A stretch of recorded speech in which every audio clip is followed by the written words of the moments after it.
Good morning, everyone. Boker Tov. In this week's Torah portion, it talks about the laws of sacrifices. And it talks about a poor person who cannot afford to bring an animal, and therefore they bring a bird. And the Torah specifies that when the poor man brings the bird as a sacrifice, you shall not remove the feathers from the bird, but rather you should offer the bird with the feathers. And Rashi comments that we know that when feathers are burnt, they have a very foul odor. So why is it that the feathers should be burnt with the bird? Why not remove the feathers when you make the sacrifice? Because after all, the Torah says by every sacrifice the same three words: Isha Reach Nichoach LaHashem, a sweet-smelling offering, aroma for God. If the point of the sacrifice is to be a sweet-smelling aroma, why burn the bird with the feathers? Why not remove it? And Rashi gives us a very profound moral insight. You see, the poor person is embarrassed. Another person is bringing a big cow or a bull, and he's bringing a little bird. If you strip the bird from the feathers, the bird will look even smaller, more puny. It'll look like a naked little bird.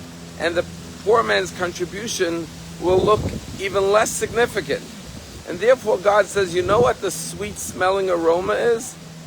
When you burn the bird with the feathers. Because yes, physically the odor will be foul, but what smells beautiful to God most of all is the sensitivity, the compassion, the love for the poor person, preserving that person's dignity.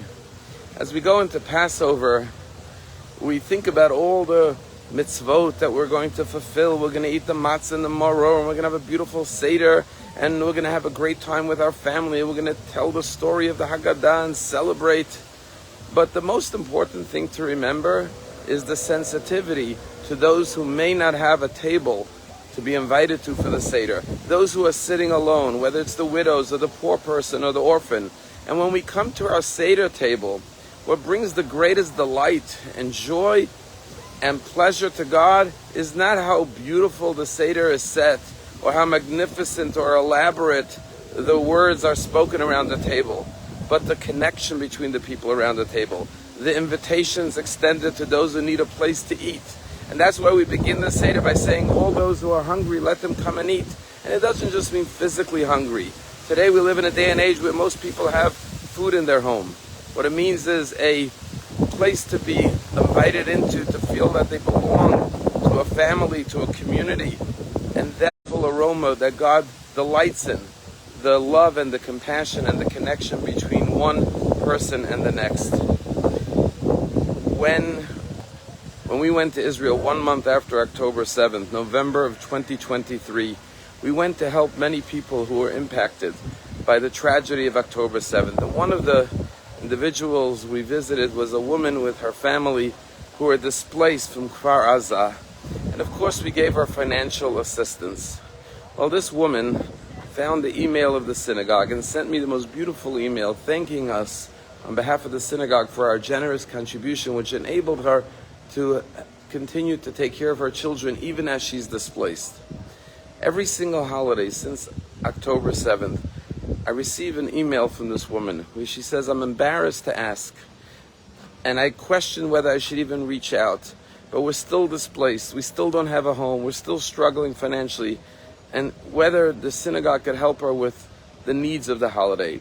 And it's my greatest joy on behalf of the synagogue, every holiday since October 7th, to send her some financial aid so she could have a beautiful holiday with her family. Just got an email from her earlier this week. And once again, she said, B'boshet panim, with a humble and embarrassed face, I ask you once again for help. And I always tell you don't have to be embarrassed. You're a hero of the Jewish people. You sacrificed so much. You gave so much because you're a part of the Jewish people. You didn't choose to be a victim of October 7th. And it's our greatest pleasure and honor to be able to help you, to bring joy to you so that we know that our brothers and sisters in Israel are having a joyous holiday. And when we sent her the funds, I got this beautiful email from her thanking us from the depths of her heart so she could have a beautiful holiday. with her family. That's what it means to have a Chag Kasher V'Sameach. We say, may you have a joyous and a kosher Passover. You know what makes the holiday really joyous? When you know you're bringing joy to others. What makes it kosher? When the people around you are included. And that's the sensitivity that the Torah teaches us. And that's the beautiful aroma that gives the greatest delight and pleasure to God. May we bring pleasure and delight to Hashem this Passover. Let us look around and make sure that every fellow Jew has a place to celebrate the beautiful, joyous holiday of Passover. Have a wonderful day.